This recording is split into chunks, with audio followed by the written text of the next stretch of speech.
Amis complotistes, bonjour, bonsoir, bienvenue sur la chaîne Système Deal. Aujourd'hui, je reviens avec vous sur les manifestations du 31 juillet contre le pass sanitaire, une petite actualité sur le Covid-19 et d'autres infos diverses et avariées. Système Deal. Humour, réflexion, musique. Zéro censure.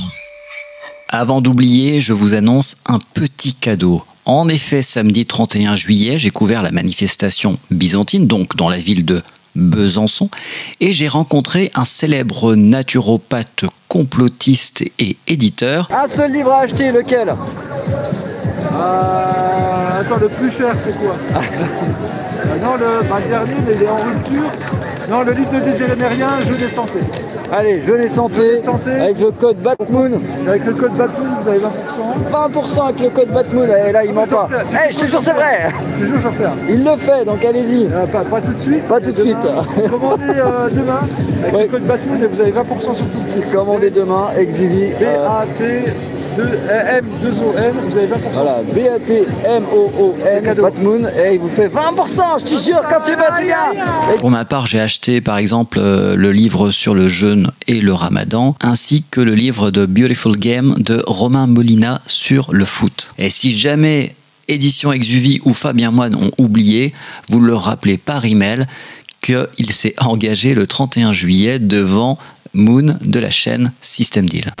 Pass sanitaire, comprenez-vous les revendications des manifestants? Selon un sondage Harris Interactive pour LCI, le oui l'emporte cette fois-ci à 51%, le non fait 48% et ne se prononce pas à 1%. Vous connaissez mon avis sur les sondages, sondage du mardi, sondage du mercredi, sondage du jeudi, c'est que des sondages. Manifestation du 31 juillet contre le pass sanitaire et la vaccination obligatoire. Les manifestants sont relativement remontés contre le ministère de l'Intérieur et des préfectures, ainsi que les médias qui reprennent des chiffres officiels, mais qui sont largement sous-évalués. Je vous propose de regarder les images des différentes manifestations. Il y en a eu 4 à Paris, de très nombreuses, plus de 150 sur toute la France, à Nice, Toulon, Marseille, Besançon, Strasbourg, etc., etc. Regardez les images et faites-vous votre propre idée. Et dites-moi dans les commentaires si vous étiez dans une manifestation, s'il y avait du monde ou non, ou si c'est juste un simple effet d'optique.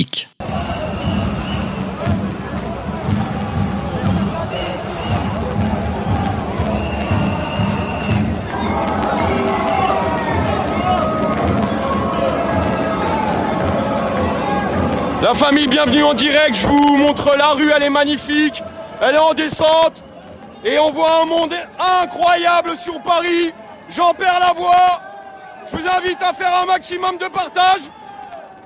À la famille, liberté!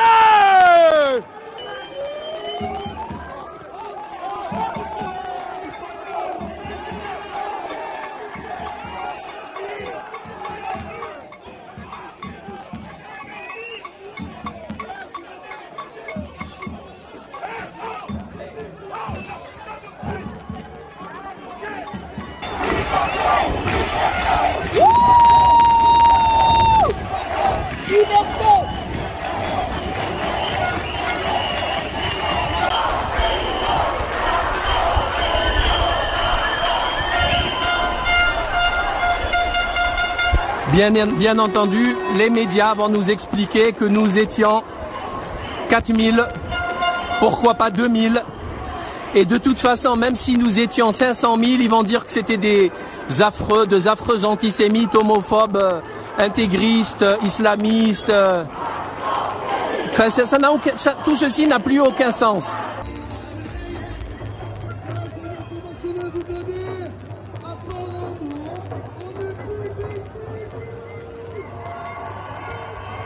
J'appelle aussi les routiers. Les routiers, si vous pouvez prendre quelques jours de vacances, ça serait super. Alors, s'il vous plaît, pour notre avenir et celui de nos enfants, soyons sans violence des millions de grains de sable à enrayer cette machine infernale.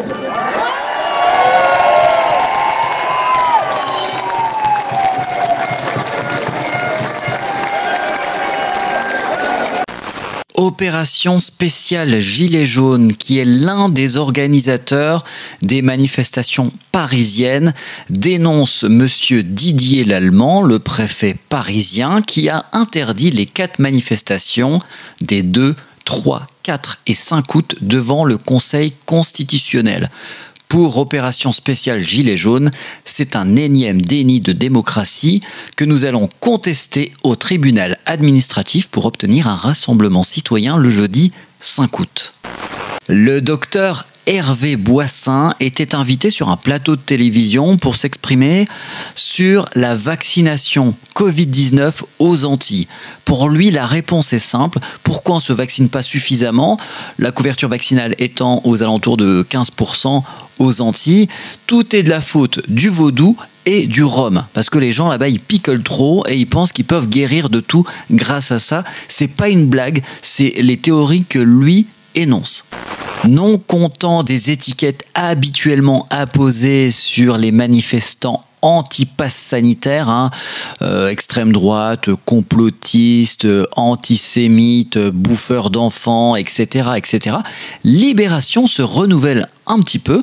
On apprend donc que cette fois-ci, ce mouvement se diversifie avec des gens de l'extrême droite, mais aussi de la gauche radicale. Bon, il ne s'arrête pas là. On apprend que Philippot récupère, que Dupont-Aignan aussi et Asselineau également, mais qui sont un petit peu à la traîne. Mais le pire n'est pas là. Si vous voulez vous faire mal aux yeux, si vous voulez saigner, lisez cet article. J'ai jamais vu autant de conneries sur un article aussi court. Les amalgames, il y en a plein, et les idées reçues, n'en parlons même pas. Je vais quand même vous lire un passage pour que vous restiez motivés dans le boycott et dans les prochaines manifestations à venir. Selon Libération, ce nouveau mouvement rassemble les mêmes publics que les Gilets jaunes. Donc ça, c'est Philippe Breton, professeur à l'université de Strasbourg. Ce qui explique une flambée de mobilisation, poursuit ce sociologue spécialiste des dynamiques conflictuelles. Super métier, super. Dans le détail, ce sont des périurbains âgés de 30 à 50 ans et qui ne connaissent pas forcément de difficultés pour boucler leur fin de mois, mais se sentent en marge de la société. Alors je ne sais pas comment il fait ce mec pour savoir ça, mais il faut venir sur une seule manifestation pour se rendre compte que ce qu'il raconte, c'est des conneries. Le public est très hétéroclite. De toute façon, je vais continuer. Une population abstentionniste, défiante envers les institutions, la politique, les médias, et qui a fait, selon lui, sécession. Des gens pour qui l'instauration du pass sanitaire prouverait une volonté d'exclure une partie de la population de la société, eux, dont le moteur est avant tout, écoutez bien, un individualisme radical qui compte toutefois sur un État fort pour les protéger. Ça, c'est quand même dingue d'écrire ça, c'est quand même hallucinant. En gros, vous êtes des salopards d'égoïstes, vous voulez pas vous soumettre, tout ça pour vos libertés de merde. Toujours dans Libération, on va nous parler d'antisémitisme, anti-vax et anti-pass. Ils ont falsifié l'étoile jaune de mon père, ou comment faire d'un épiphénomène une généralité. Qui d'autre que Bernard-Henri Lévy ne pouvait se dresser contre l'antisémitisme et pour être le porte-drapeau de la bien-pensance. Je cite son tweet, son gazouillis, chimiquement pur dans nos rues. Cette haine du progrès, ce goût de la violence, cette paranoïa d'une foule prétendument brimée par le pays légal, entre guillemets, qui depuis un siècle annonce le pire. Les antipasses sanitaires ne manifestent pas pour la liberté, mais contre la démocratie. BHL, bravo. Je vais continuer de manifester. Tu m'as convaincu. Système Deal. Humour, réflexion, musique. Zéro censure.